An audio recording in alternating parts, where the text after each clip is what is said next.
Iran Israel যুদ্ধ যেন থামছেই না। প্রতিদিন নতুন করে হামলা পাল্টা হামলায় বাড়ছে হতাহতের সংখ্যা। ভয়াবহ ক্ষতচিহ্ন থেকে যাচ্ছে বিধ্বস্ত অঞ্চলগুলোর বুকে। এরই প্রেক্ষিতে গত কয়েক ঘণ্টায় ইসরায়েলের কয়েকটি গুরুত্বপূর্ণ শহরে নতুন করে ক্ষেপণাস্ত্র হামলা চালিয়েছে ইরান। এর মধ্যে রয়েছে হাইফা, তেল আবিব ও জেরুজালেম। পাশাপাশি মধ্যপ্রাচ্যের কিছু মার্কিন সামরিক ঘাঁটি লক্ষ্য করেও হামলা চালানো হয়েছে।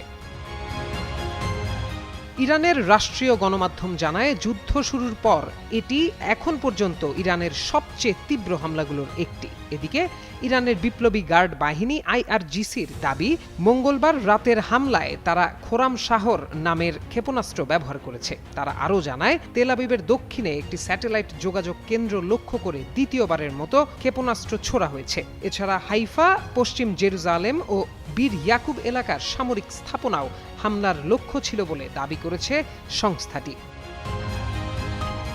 এছাড়াও ইরাকের এরবিল শহরে থাকা একটি মার্কিন ঘাঁটি এবং বাহরাইনের মানামায় যুক্তরাষ্ট্রের ৫ম নৌবহরের সদর দপ্তর লক্ষ্য করেও হামলা চালানোর কথা জানিয়েছে তেহরান।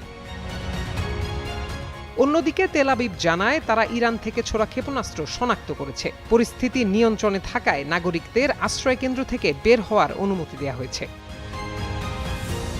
প্রত্যয় দাস, যুগান্তর নিউজ।